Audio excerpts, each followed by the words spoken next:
Welcome back, Norfolk enjoyers. This is Steph. And I'm Andrew. And you are listening to episode 3 of season 2 of the Enjoying Norfolk podcast. Summer in Norfolk. Indeed, all about a Norfolk summer. And we are, with every episode that drops, edging a little tiny bit closer to that summer. And we are excited, aren't we? We are. It's warmed up a bit. Today.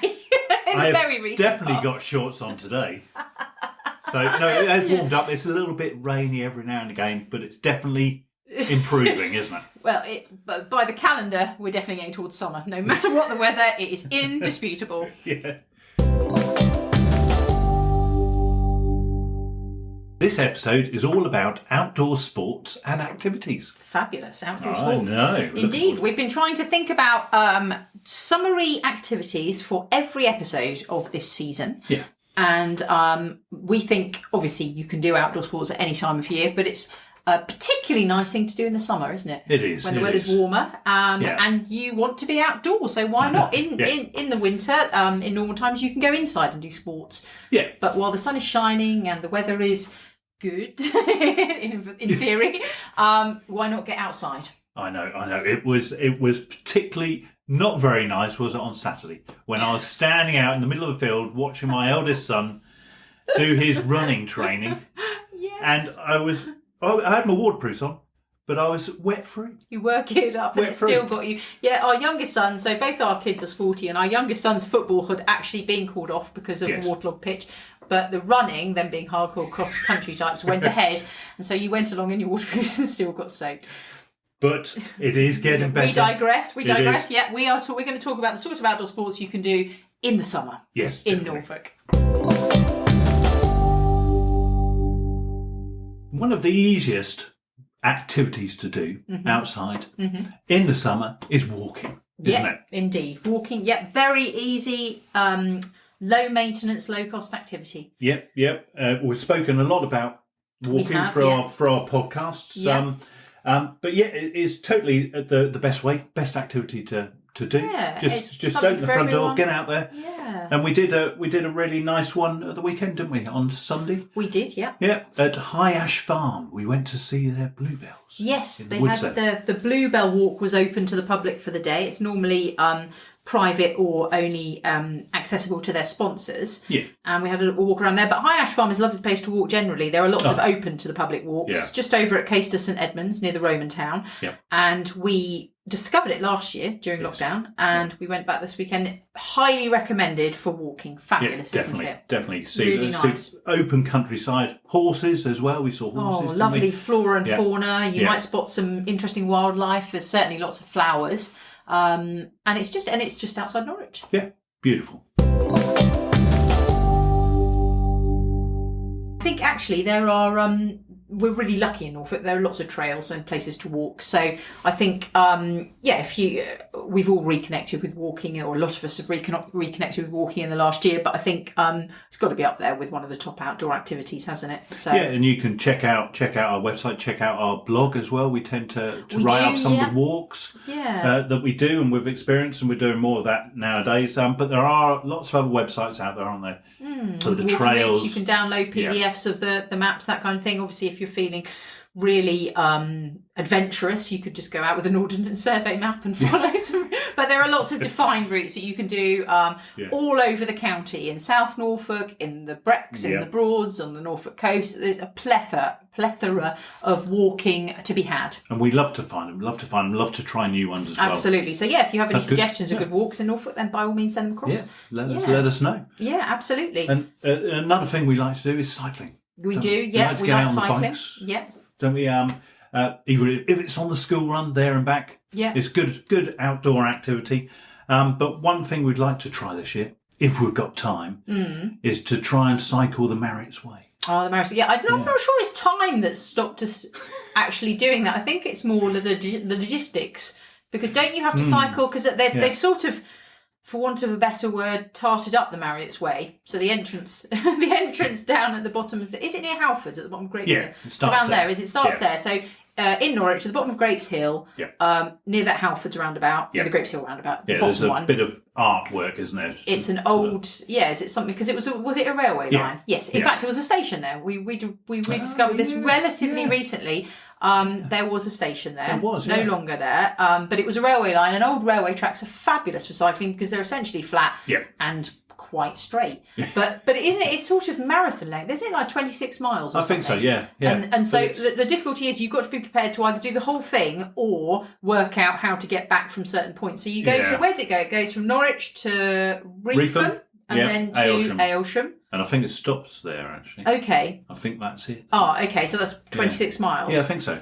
Yeah. Okay. Yeah. I may be wrong. You're looking at me as though I'm wrong. Well, I just thought it was about 26 miles to Cromer. So I don't know the Aylsham straight. But anyway, immaterial. Yes. So it is factually correct that it goes to Reetham then Aylsham. And then, so you'd either have to cycle back. Oh, maybe it's 26 miles there and back. Oh, I don't know. I don't know. We'll have to look this up. Anyway. But you'd have to go... I've looked into it. I don't think there's any train. You can't get a train back, so that's a difficulty. Unless you went up to Cromer, which is... Yes. Okay. So, I don't think there's any Aylsham to Norwich. Okay, so if you cycle from Norwich to Aylsham, you then have to come back. Okay. Yeah, unless somebody picks you up and... then you're involved with lots of other people. Yeah, so this is the main reason we haven't done this, but we do really want to do it. It's a lovely route. We've cycled a bit of it before, haven't we? Yes. It's very picturesque. If it was probably just us... we'd probably give it a go because I think we could do there and back in a day. The only thing I'm a bit worried about is the kids' fortitude. Yeah. Because our youngest is only 9, and I think probably making him go all the way there and all the way back might not be so great for him. I think it would probably... Or us.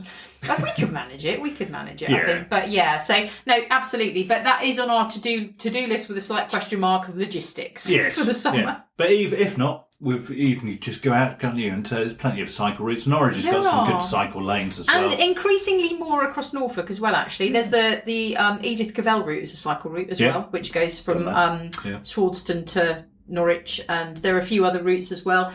And more, we were talking about earlier, you can hire bikes places. So you don't even need to bring your own bike, which is really convenient. Coming over. Exactly. If you're coming out into Norfolk for a holiday and you don't have a bike rack or you don't want to strap all your bikes to the back of your vehicle or something like that, you can hire them. What were we saying? National Trust sites tend to all have bike hire places, don't they? Holcombe has a bike hire place as well. Yes, and they've got some fabulous bike trails. There's a few around Norwich as well. Yeah. That I know in the Broads and things hire bikes. Yeah. And we know one that is just set up in Norfolk, in Wales, isn't it? Which does the e-bikes. Yeah, Cockle Bay bike Cockle Bay e-bike hires. E-bikes. So that's electric bikes. So sort of your effort is supported, which is quite nice. So you can sort of almost tour with those. Yeah. So you're getting I'd like to try it, actually. You're getting the experience of cycling around the lovely lanes, which we've done plenty of times, so we know it's absolutely lovely up there in North Norfolk, isn't it, for cycling? But you're not going to end up a massive sweaty mess every time you have to tackle a hill. Which is a bit more leisurely. It's the best of both worlds, really. You're getting the experience of cycling, but with slightly less effort. Yeah. It depends what you want, really. I suppose if you want to do the exercise part, then you can bike on actual physical bikes. But if you want to tour and sort of the scenic objectives of cycling, then e-bike hire is great. Yeah, and they look fabulous, don't they? Indeed, yeah. Well worth a look. Great. Near us, Eaton Vale is a really nice venue, for want of a better word, for outdoor activities, especially for families and children, isn't it? Yeah, definitely. Yeah, definitely. We went there for a birthday party once, didn't we? We did, they do birthday parties. Yeah. Our eldest had his, I think 11th maybe, 10th or 11th birthday party there, and they did climbing on this really high.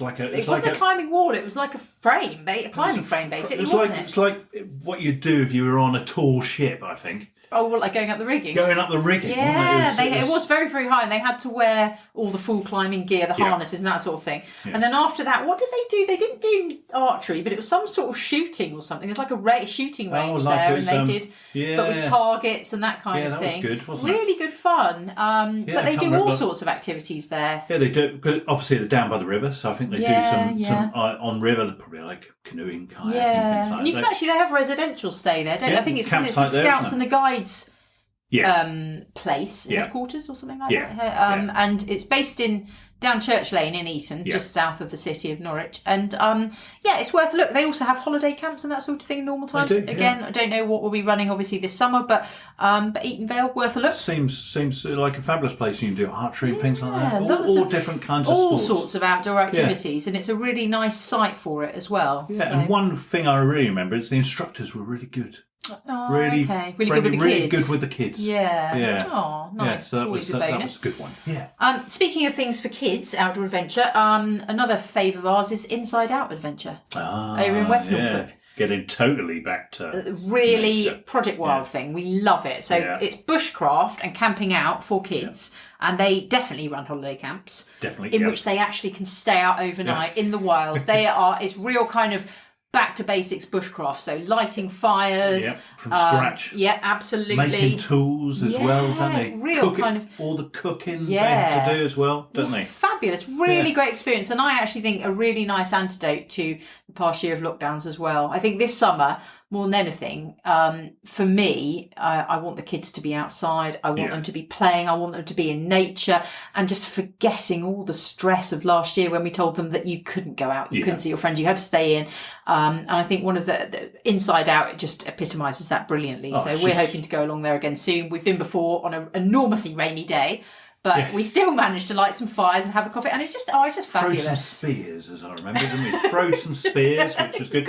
We had to light. They had a compost toilet, which our youngest always references. They love the compost toilets, don't they?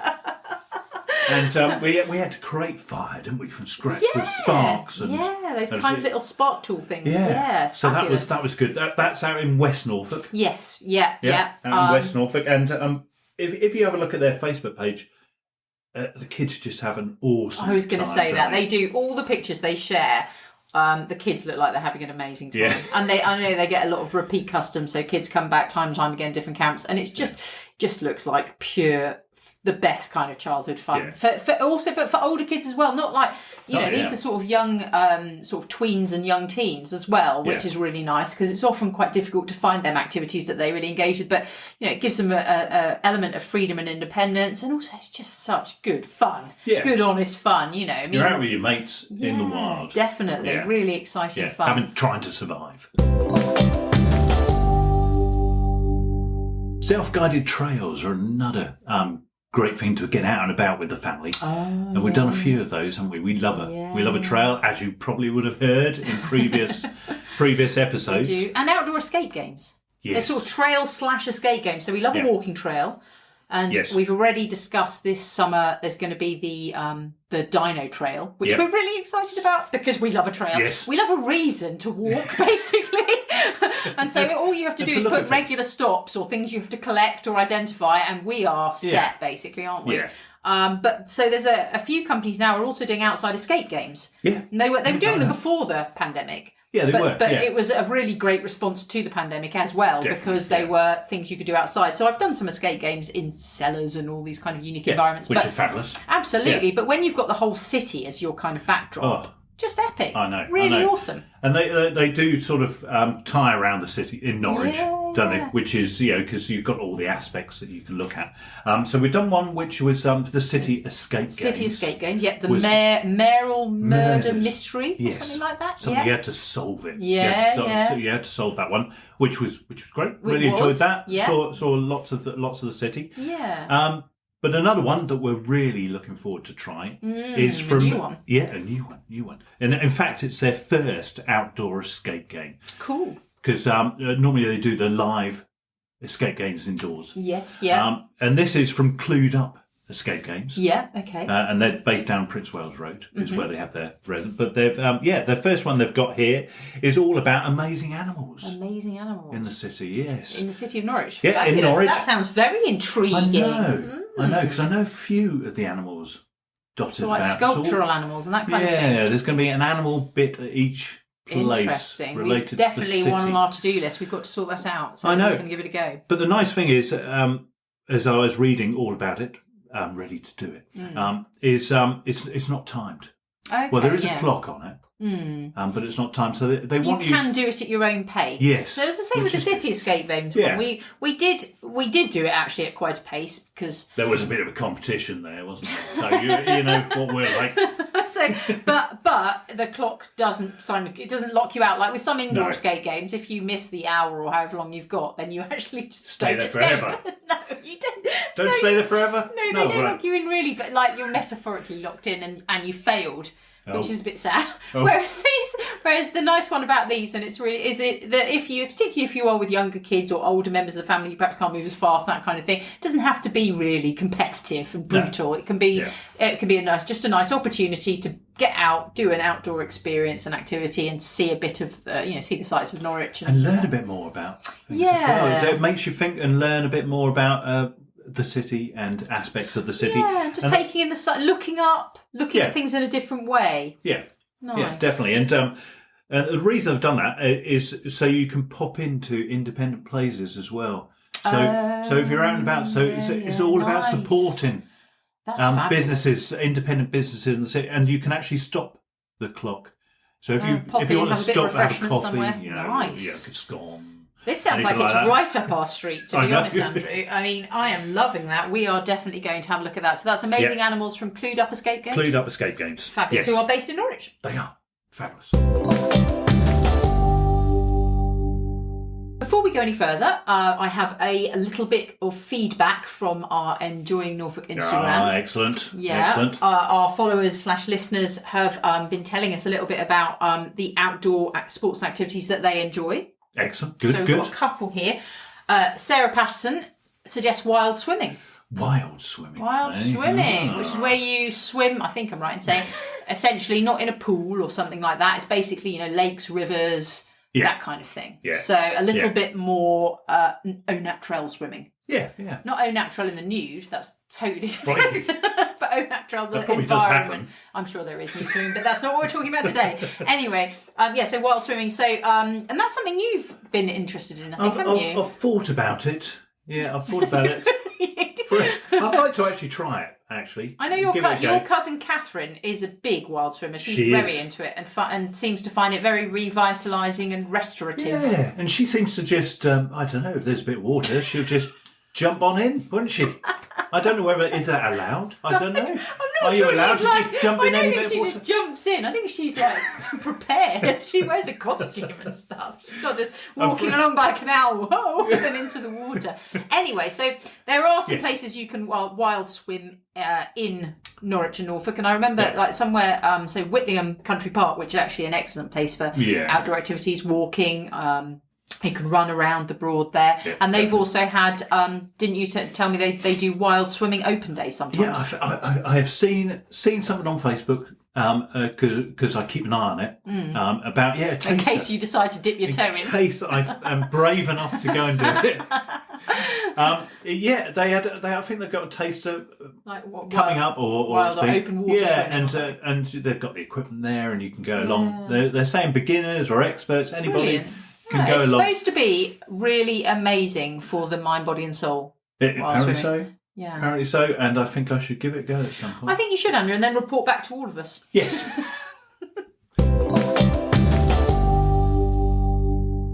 Sticking with our listener and follower comments, Linda Bott suggested kayaking.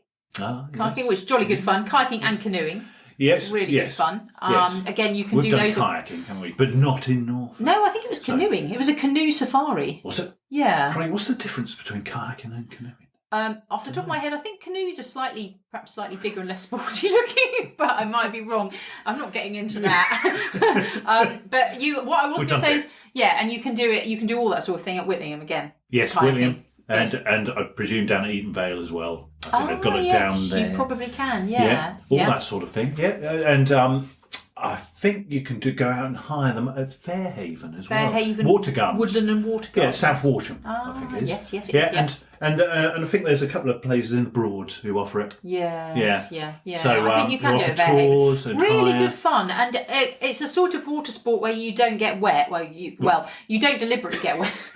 Well, we went on a canoe safari and none of us got wet, but it was really good fun, wasn't it? So, it was, yeah. Really fantastic. Yeah. We should try that this summer, actually. Some canoeing and kayaking. Yeah, definitely. Not canoe. I'd rather kayaking, to tell you the truth. Okay. The canoeing feels a bit more wobbly. You know, I don't want to tip over. We're going to have to research what the difference is. I think you're thinking of those really sporty. No, but you're thinking of those really sporty ones. There's like leisurely canoeing, and then there's those really sporty ones where you see them going over like rapids and all that kind of thing. But I remember at school once the canoeing, and you had to. The first thing they made you do was capsize the thing and bang 3 times on the top, and then try and get out. You know, it's like a near-death experience. Yeah, that's the first thing you have to do. That's going to stay with you. I think, but we can probably unpick that experience and reset you so that you will actually embrace canoeing. Kayaking, definitely. Kayaking, fantastic. Water sports always brilliant. You can actually do a lot of water sports around Norfolk, can't you? So you've got surfing up on the coast. Surfing, we always see them at Cromer. There's a surf school there. Yeah, and over at Hunstanton, I know there's a big one over at Hunstanton that does surfing. They do kite surfing. Yes, yeah. Which always we've also amazes seen me. some kite. Were they kite surfers that we saw at Brancaster that time? Yeah, it's a big beach for that. Probably because it's so windy. Every time we go there, we're nearly blown off the beach. Not that it isn't fabulous. Love Brancaster, but there's kite surfing. So you can do some really quite exciting sports around Norfolk, can't you? You definitely. Yeah, definitely. And I think we should get the boys to do a bit of surfing. I think we should do. We definitely need to be braver and explore more. I think we need to take the plunge, no pun intended, and try some of these things that we're discussing today. Yeah. We will endeavour to do that, listeners, and come back and report back to you. Definitely. I used to do a bit of windsurfing. You did, didn't you? I actually learned to windsurf at Fritton Lake. Yeah, Fritton Lake. Is Fritton Lake the kidney-shaped lake? I remember trying when I was young in Norfolk, trying windsurfing on a kidney-shaped lake, and one of the people I was with lost their plimsolls. That's an amazing story. So one final comment from the Insta was from Norfolk Paddleboards, who suspiciously suggested paddleboarding. They did not do as a fabulous. We think they might be biased, but we'll let you judge for yourself, because we are actually going to have a chat with Lee Taylor, who owns and runs Norfolk Paddleboards now. So I suppose we should kick things off by Lee. Would you like to introduce yourself to our listeners and tell us a bit more about Norfolk Paddleboarding? That would be wonderful. Yeah, so I'm Lee Taylor from Norfolk Paddleboards, which set up amidst the global pandemic last year, back in July, just in the hope that, for me, I could kind of re-engage with an old hobby that I used to have, but also provide other people with the chance to try something new or fall in love again with a hobby that they might have had in the past. Oh, nice. I mean, paddleboarding has gone boom around the world, which I kind of found out last year as I was trying to purchase my first fleet of paddleboards. Yeah. And because it was kind of so hard to do, it just kind of gave me the idea that other people are probably looking to do this as well. Get out on the water. Yeah. Maybe I can help some people. And actually, just that hour that you have on the river can do wonders for mind, body, and soul. And with everything that's been going on, it's just great for people to have that time to escape and sort of recharge a little bit. So, was it a conscious decision to start it up during the? You mentioned you started it up obviously at the beginning of the pandemic. Was that a conscious decision, or were you already going that way and then the pandemic struck, so to speak? Honestly, it kind of happened accidentally overnight, as I was just trying to buy a paddleboard for myself. When I was on the phone to the guy, he said, "I've got 10 for the rest of the year. I've got no more coming in." So I kind of thought, maybe there's something I can do here. We've got 125 miles of the Broad. Maybe there's an opportunity. And I kind of did a bit of research. And there are some other companies around Norfolk, which is great. And I just thought maybe there's something I can do here as well. And even if, to start off with, I'm just getting some of my friends out, Yeah, so kind of grew from that, really. I was also working a full-time job at the same time as I kind of set this up last year. Okay. A very different job to paddleboarding. So, yeah, it wasn't conscious, but it became conscious very quickly and became into a quite strong plan. Fabulous. Actually, what I wanted to achieve and Okay. what I could achieve. And you said it was you had it as a hobby before, yeah? Yeah, I've done it a few times, and I kind of on holidays, and you know, when you see them for hire, I would hire them out, kind of down usually on the south coast, down in Devon. Yeah. And you know, I just loved it. I did it with my son, and it's just a great way to meet people. When you're kind of on the water, you can be on the water with total strangers, yet you have this one thing in common, that you're all stood on a board gliding along water, which is an odd feeling, but also incredible. And you haven't got that direct eye contact with someone across the table sometimes. So it's just nice to chat, paddle along, meander up the river. So yeah, it's kind of a hobby that I wanted to get back into, and I think that work gets in the way of all of us sometimes, and we give up hobbies or don't pursue our hobbies. But actually, a hobby can be more lucrative than a job. It can give us a lot more than we realise. Yeah. It can give us that time that we need to either socialise with people, have that individual thinking and relaxation time for ourselves, have that creative time if it's a creative hobby. Yeah. So, unfortunately, we all do it. We're all, we've all got bills to pay. But sometimes we have to think of actually how important that hobby is and what it gives us back. Yeah, getting that balance. I agree. I think you're absolutely right. Well, also, I think more and more I'm thinking it, possibly as I'm getting older, but I also think that if you pursue something that really makes you happy, then you will be successful in it. And then, like you say, so if you're not sort of chasing perhaps, financial rewards, if you're chasing a sort of satisfaction in yourself and happiness and well-being, and then oftentimes you'll make a success of what you're doing, and then the financial gains follow after. It happens. Yeah, it does. That's the theory, anyway. Money, unfortunately, does make the world go round. So, I know that money does need to be made, but there's more to it than that. And for me, now, when I send customers out, and they're nervous at the start, a bit jittery, and they don't really know what to say. And afterwards, I can't kind of shut them up. And they've just had the best time, and I love that. And I think I gave someone that opportunity, and it's just incredible. And then they come back for more. And we're now creating this incredible community of people that quite often are brand new to the sport, or have done it in the past, but not really done much with it. And they're finding new people to interact with and new friends to make. And, I hear people now that have kind of reconnected on Instagram and talking with each other because they're now one of my SUP events. I think that's great. And, I love that I can give that back to people. And, people want to get involved and people want to come back. Explore more. That's a fantastic testament to, like you say, to the activity and also the way that you're sort of presenting it. I do want to ask you about your subgroups, but before that, I think can we rewind just for the people out there who have never heard of paddleboarding before, and like you say, there probably are about 5 of those in the world because it has gone boom. Can you explain what paddleboarding is and what equipment do you need? How does one paddleboard, Lee? Yeah, of course. So first of all, I'm just going to quickly explain that paddleboard and SUP are the same thing. Yeah. Right. So you might hear these two terms. Paddleboard is the board itself, and paddleboarding is an activity. SUP is just acronyms for stand-up paddleboard. I didn't know that. We are more clear now. That's great. So paddleboarding is, for us, we have inflatable stand-up paddleboards, iSUPs. You can get hard boards as well. Yeah. So they have about 20 PSI there in them. So they're incredibly solid. I also am an advocate for everyone actually trying to pump up the paddleboard initially, just because they really appreciate the amount of air that goes into it. Plus, it's a great little warm-up at the start. It takes about 10 minutes. It's only 10 minutes of your life. So you've got your paddleboard.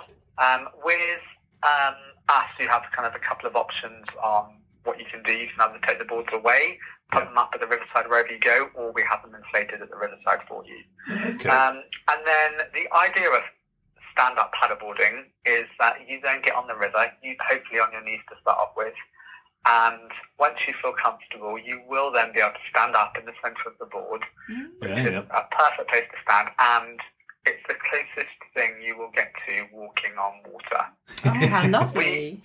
We provide all your equipment for you, apart from the clothes. We do have some wetsuits that you can hire, which is great if you're a little bit cold. I was going to ask you about that. Is so what do you actually wear when you come along? So this is a really common question, so I'm glad you asked it. Layers is key. So ideally you want synthetic clothes because they dry quicker, especially a windproof jacket, because actually the wind chill you can get on the water can be a little bit uncomfortable, so it can just help with that.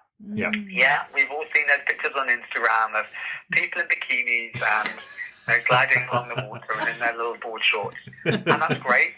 And in the summer, and in Lanzarote and places like that, you can do that. Our waters are a little bit colder here, so safety is incredibly important, and people forget that how warm it is maybe on top of the water is not what it's like inside. We'll provide you with a dry bag, so you can actually put some spare clothes in that dry bag. Okay. You can wear a wetsuit, you can wear neoprene clothing, you can get neoprene rash vests, you can get neoprene leggings. There's a lot of equipment you could go out and buy. If you don't have any of that, though, that's totally fine. Just some good sportswear with layers on, a good hoodie, ideally, as I said, synthetic or synthetic-based. It is probably the best thing to kind of start you off. Okay. A lot of people, they get addicted to the sport, will then go and buy all the gear, which is great. I'm an advocate for people getting into the sport as much as they can. But for the beginners out there, we do have wetsuits that you can hire from us, a massive range. Buoyancy aid is key. Making sure you have a safety leash that we'll provide for you as well is also key. It's mandatory that all of our paddle boarders wear them. Good sense. And that waterproof coat is a good thing. And suntan lotion when it's sunny, because the water reflects the sunlight, and you can get sunburn. Of course. That's all good. And you mentioned when you start off sort of kneeling or standing. So 2 questions I've got for you on that front are how much balance do you need? Is it like surfing? That's one thing. And secondly, do you end up in the water? And are you supposed to? Is it sort of main aim not to end up soaked?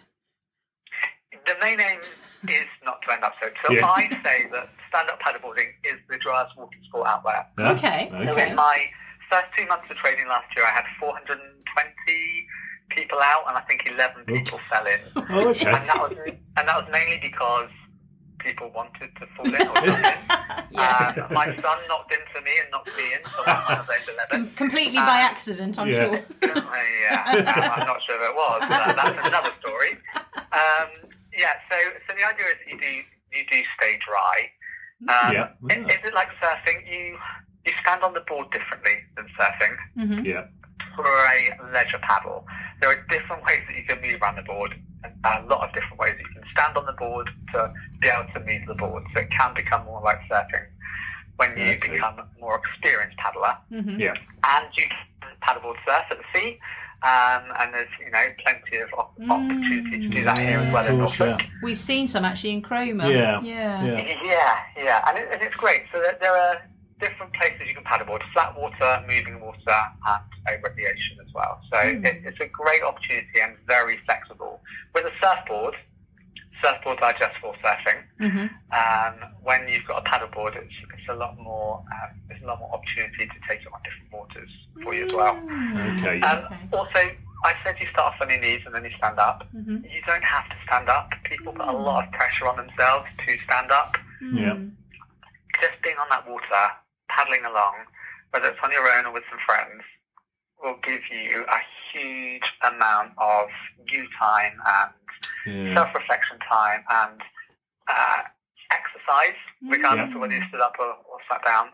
It's a full body workout. You're going to feel it everywhere the following day. Oh, really? Okay. So people also put a lot of pressure on themselves, but they must stand up. We had a girl out actually last week for our social event. She didn't stand up for the whole time. She had just a great time that everyone else did, because she was just on the water and whatever floats your boat or your paddleboard. Exactly, paddleboard. you can just sit there and take your time, can't you? And take in, like you said, the surroundings and be at one. The word leisurely comes to mind. It sounds so relaxing and refreshing and renewing. But what you can also do is you can race. So you can. There's different opportunities. This is why it's so flexible. You've got racing opportunities, you've got surfing opportunities, you've got adventure opportunities, or you can just go for a beautiful leisurely afternoon paddle or morning paddle or sunrise paddle, which I did yesterday. I was up at 4 a.m. Lovely. Oh, nice. And it was a great start to the week. But if I wanted to, I could have got up just as much and gone on a 15-mile paddle and gone as fast as I could, and that would have also been totally fine. So there are a lot of options that you have available, and there are different types of boards that suit different paddles that you may be going on. Okay. Oh, definitely sounds like an activity that I could become addicted to. From what you've said, actually, it sounds like a really. You mentioned there, you briefly sort of touched on it. So. Where are a few places in Norfolk that you Norfolk paddleboards tend to see your paddleboards used? And I might, just before you answer, I should say to all our listeners that if they just check your Instagram out, there are some amazing pictures on the Instagram. Basically, if our conversation doesn't sell paddleboarding to people, your pictures will, because they're so beautiful. But where can you do it? Where are nice places to have a relaxing paddleboard? So people are surprised at this one, but city centre in Norwich is a great place to go for a paddle. Fabulous.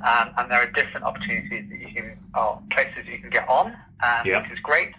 So you could start at Wenston Park, and you can go right or left then at Wenston Park. Right takes you kind of west across the county to Helsden Mill. You'll see kingfishers, fish in the water, all different types of birds, cows right on the side. And it's fabulous. Peaceful and tranquil and absolutely glorious. Or if you go left, that will then take you into the city of Norwich. Yeah. Along Quayside, one of the most Instagrammable places that I think people like to take it. And Norwich has that view.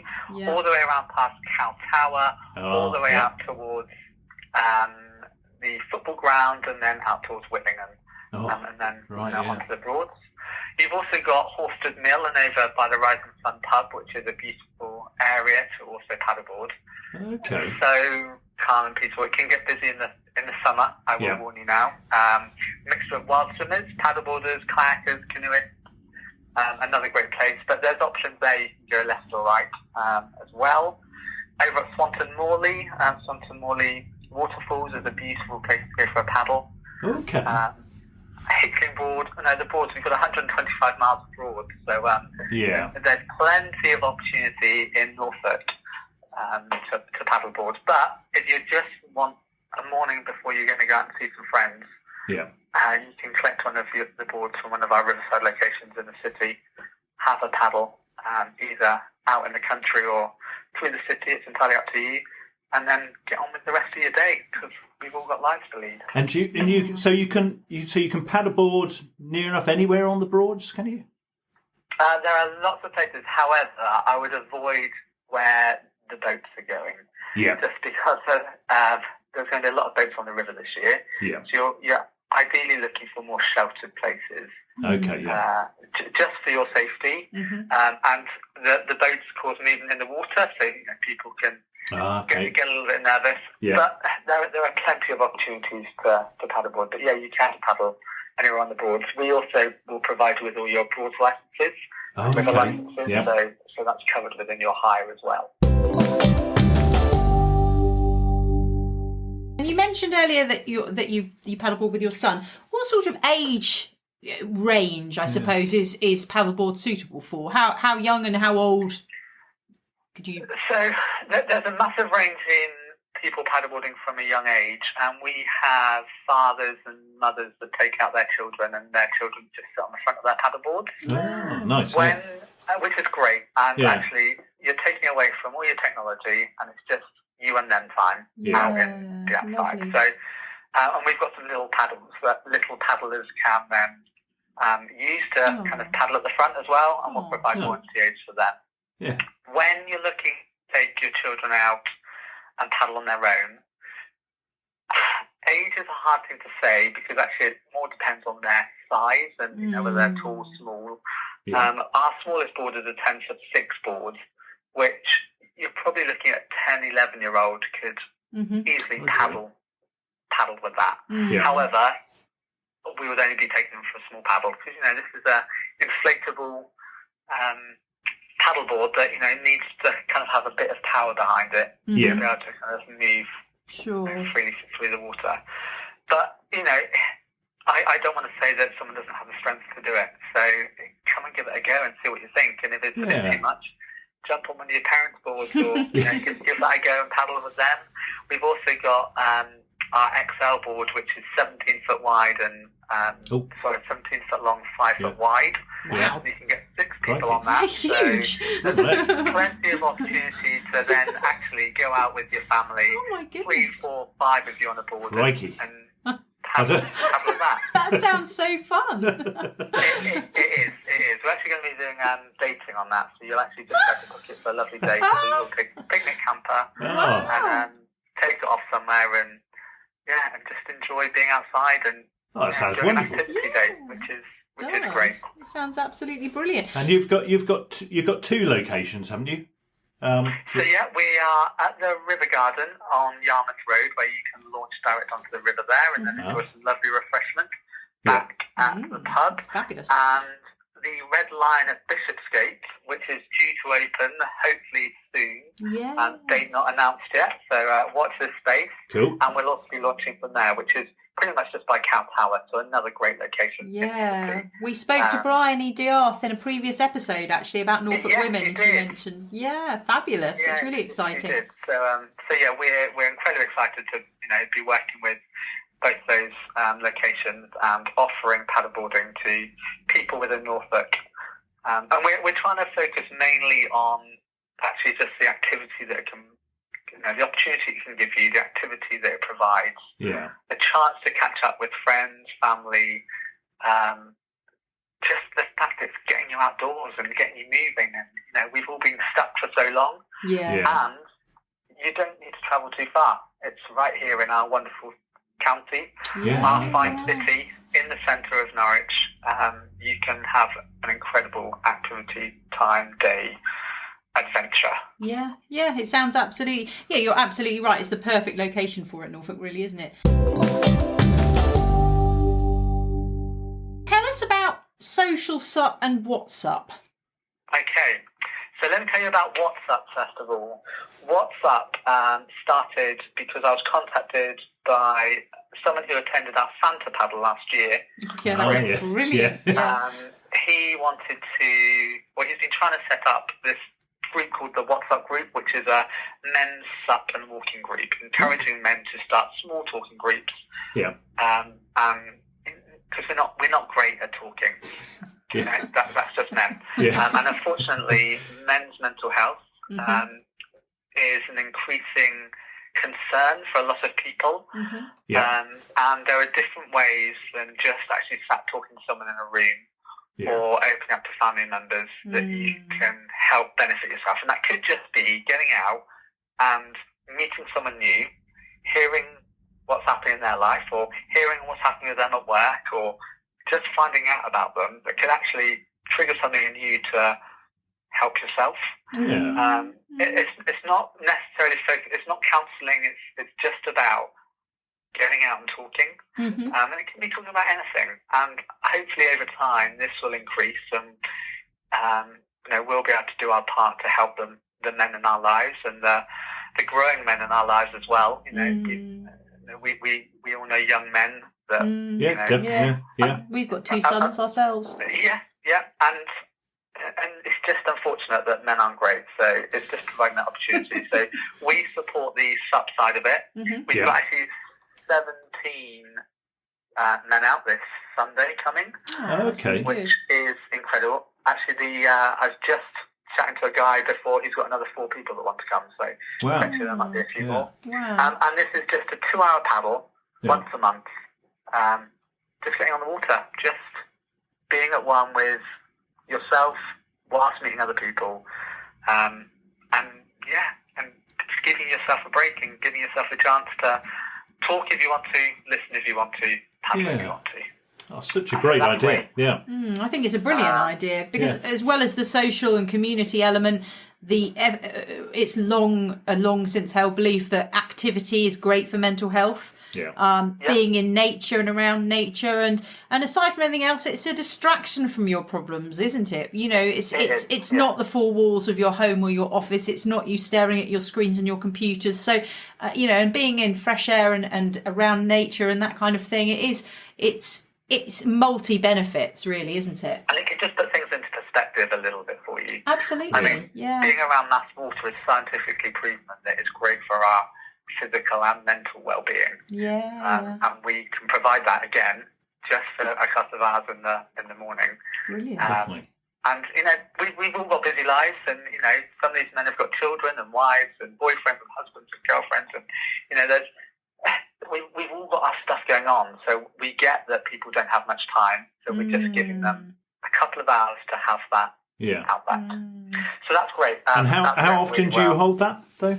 So that's once a month. Is the sup, paddle, and then we have a walk once a month as well. So the walking is for people that actually might not want to sup. Paddleboard, which is totally fine. But actually just going for a walk, we've got some beautiful walks around. Oh, definitely, yeah. Many, Yeah, so, again, it's just great to get out. Again, not very long, but it's something that you can work towards and, Definitely. It sounds like a real tonic. It's almost, we were speaking, again, we did an episode in the last season about well-being, and we talked a lot about walking, that sort of thing. And our guest mentioned social prescribing. It's almost something that should almost be available on prescription. Yeah, definitely, yeah. So paddleboarding is becoming available on prescription, actually. It's now a new thing that's happening. So I'm currently seeing what I can do to help support that. Working with Mind as well, Norfolk and Waverley Mind, to not just provide people that are using Mind, but their staff. They're taking on a lot for a lot of people. And actually, we have to think about everyone's well-being and in everyone's role. It's working with other companies as well that can actually just think, they might not need to go to a doctor to get this prescribed, but you as an employee could think, my staff could really benefit from 2 hours on the water, 2 hours outside, 2 hours of their own time, trying something new and breathing. Just breathing. What a wonderful idea. So it's great, and I'm really thrilled that Chris contacted me and that I get to work with him and the WhatsApp group and supporting them in this. Tell us about the social sup. Social sup is open to everyone. Bring your own board, bring your own kayak if you want to. It's just a great opportunity for a couple of hours a week. So it's held every Thursday in the evening. Just a couple of hours a week to get out on the water with some other people that love the river, go for a paddle, and then have a pint afterwards. Good. We had a first one last Thursday. It was incredible. I'm still smiling from it. I've had people contacted me since that are still smiling from it. It's just a social event that is getting people together and getting people to meet each other. And again, talking to people or listening to someone else is beneficial to all of us. So, and it's just easy. Like, we don't want to make it complicated. All we want is for people to have an event that they can go to, because some people want to get into SUP, or some people really love it, but their friends might not be so keen. Well, now you can just come and join this and come for a paddle and then have a little pint afterwards, if that's what you so wish. Fabulous. And also, I think obviously, given the last year, the opportunities for social interaction have been so limited. So I imagine that there are a lot of people out there who are fairly starved of that, and that's so important to our overall well-being and happiness as well, isn't it? It is, but also I didn't realise I was starved of it, but I was also a little anxious about going back out and doing it again. And what SUP provided me, and the SUP social it was socialising and meeting people, but at a distance, and without the intensity of sat across the table and drinking a pint with someone, or in a crowded pub, or it's kind of easing me back into the life that we used to have but enabling me to do it at my own pace. Yeah, that's a really good point. Yeah, and you've already got that shared activity because you're out there paddleboarding, and so if you can't think of anything else to say, or there's not real loads of pressure to to have a conversation, you can just comment on the surroundings or the activity, or you can just be silent and all just paddle together. The question that we quite often talk about with our friends is, what have you been up to? Well, no one's been up to anything because we've not been able to be up to anything. Yes. So actually, this gives us something to talk to each other about. Is how long have you been paddling for? Yeah. Why do you like it? Where have you paddled? There's so much conversation you can have, and then it just opens up to more conversation. And what we were lucky enough for the last one as well is to see the seal going through the city, which opened up a whole load of conversation as the seal swam beside us. Wow. So it was great. So it was really, really wonderful. And we've got people booked back on again for this week, new people coming this week. And as I said, we are inclusive. If you don't paddleboard and want to bring your kayak, that's totally fine. Cool. Yeah, it's just a chance to be on the river with some other people and that's really nice. I love that, Lee. At your own pace. Well, I think, we were already sold anyway, but I think it's definitely a must-try summer activity if you can give it a go. Sort of speaking still about the summer, so what are the plans? Obviously, you sound like a pretty busy chap anyway, and with things like the Red Line Bishopgate coming online and that sort of thing, but what is Norfolk Paddleboarding up to this summer? So we are now offering lessons. So that's a big part of our business going forward. Yeah. We might have to take people that are feeling a little bit nervous about trying it. Myself is a Water Sports Academy qualified instructor.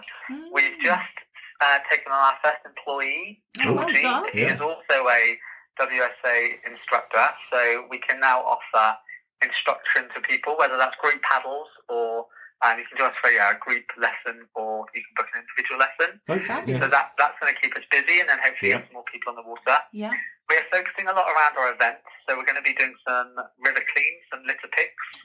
I'm a Planet Patrol ambassador, which is kind of helping with the fight against litter plastic. Wow. Yeah, excellent. So we'll be doing some river cleans on the river, and also just road litter picks as well. Just trying to, because unfortunately sometimes when the bin men have been, litter falls out of our bins as they're putting it into the back of the truck. So it's not always that people are dropping it, it's just it happens. Yeah. So, and we can all drop it to be able to pick that up. Absolutely. More social events, a couple of top secret videos that will be coming out at some point throughout the year. With some fun as well, and trying to get some people on the river in fancy dress and costume. Great. Which will be good. We'll be doing our Santa paddle as well in December, so obviously that's after the summer, but we'll be promoting that throughout the summer to get people on the river as well in the winter. Yeah. Dressed as Santa. The sight of a whole swathe of Santas paddling down the river is, it really is a sight to behold. Fantastic. It was great, and just as many chances that we can to encourage people to get on the river. We'll be having a few taster days coming up as well. So actually, if you only just want to kind of get out for an hour and see how it is, we'll be offering that to people. Just guided around probably Thorpe Island, but we might kind of change the location.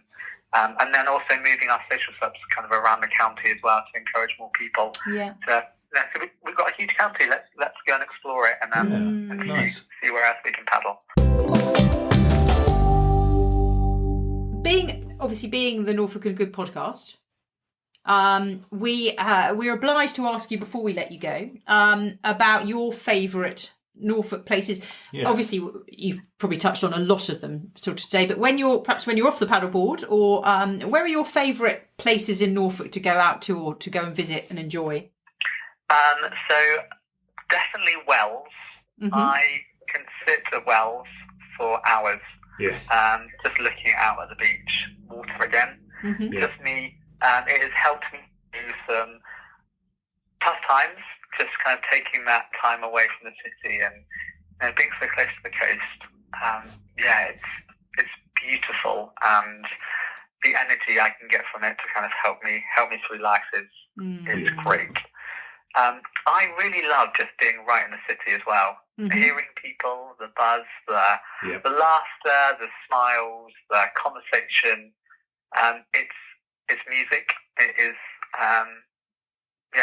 We're incredibly lucky to have such a great, diverse city offering so much. Yeah. I just sitting there drinking a lovely cup of coffee. And we are a city of lovely little independent. Yeah, definitely. Yeah.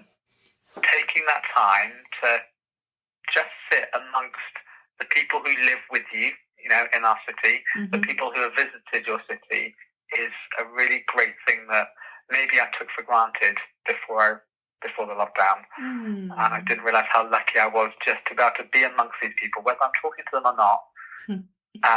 I feel incredibly privileged to kind of have them here on my doorstep and to meet people. And it's that nice balance, isn't it, of our beautiful city and towns around, and also that to get to the coast as well, isn't it? Like you said, we have the best of all worlds here in Norfolk. It sounds like you enjoy and love Norfolk as much as we do. Yeah. So I will hand on heart say I'm not actually from Norfolk. I'm from Somerset originally. Moved up here 11 years ago. But Norfolk is my home. Cool. Somerset is a place I now go back and visit. So I love to say Norfolk is my home, and it definitely is my home. Oh, lovely. That's fabulous. Yeah, sort of finally, what are your favourite things about a Norfolk summer? Favourite things about the Norfolk summer? The long evenings and big skies. Yes. I mean, that's got to be a common thing, but it's truly incredible. And you can, sit under the stars for hours and, for miles. It's absolutely incredible. Yeah. I really love just going to sit in a great beer garden. We've got some incredible ones in Norwich and Norfolk, whether that's at the coast or out in one of our lovely little towns, or and it's just great that buzz and that the local beers and ales and gins and it's nice to have a little friendly drink with some friends over that summer period. Definitely. And the energy from everyone and people and it's beautiful. Lovely, that's fabulous. Yeah. And going back to the paddleboarding, where do people? So if somebody wants to have a go, where do they go to? Do they go to your website? How do they get hold of you? Yeah. We are contactable by many means, but website, you can book directly on the website, drop us a message via Instagram or Facebook. It's probably your best options. Yep. We respond pretty quickly, unless we're out teaching, or there might be a tiny little bit delay. But you can book us directly online at www.norfolkpaddleboards.com. Loads of information on there. Great. A website that when I first started building, I thought, how am I going to get enough content on? And I think now I've got about 40 pages of information for people. So hopefully we answer all your questions. But one thing is, paddleboarding is meant to be stress-free. Any questions that anyone's got, I don't care how many times you get asked or how many times you ask it, just ask. We're here to help. We're here to provide you with the best adventure that you can have in Norfolk on a paddleboard. So all you need to worry about is paddleboarding. We'll take care of the rest for you. I think that's a fabulous point to end it on there, Lee. Thank you ever so much for your time today. It really has been wonderful talking with you, and we will definitely be seeing you soon. Please do, yes. Definitely, and we really hope you have a really fabulous summer in Norfolk. Yeah. Thank you very much, and thank you for speaking with me today as well. Best luck to you guys. It's been our pleasure. Cheers, Lee. Thank you. Take care. Bye. Bye. That was great chatting to Lee, wasn't it? What a lovely, a lovely chap he is. Yeah, and what a fabulous thing paddleboarding is. I know.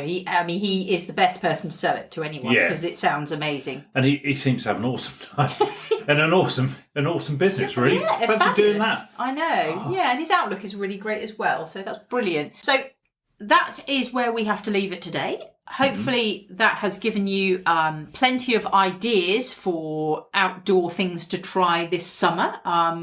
depending on how adventurous you're feeling, from as we discussed at the very beginning, from walking through paddleboarding to kayaking and kite surfing. Yes. And give us a shout or a hello if you see us on the Marriott's Way or on the river paddleboarding. Or pick us up and take us home. Yeah, or if you see me splashing around in the river, rescue me. If you do participate in any of these activities this summer, or if you already do, we would love to hear your feedback as ever. Yeah. Please send us an email to start@enjoyingnorfolk.co.uk, or drop us a line through the website enjoyingnorfolk.co.uk, or you can find us on Instagram, Twitter or Facebook at Enjoying Norfolk. We love to hear what you're doing, and most of all, if anything that we've discussed today has inspired you to try something, then we'd love to hear about it, wouldn't we? Yeah, definitely. And have a super active Norfolk summer. Norfolk summer. Fabulous. We look forward to speaking with you again soon. Stay well.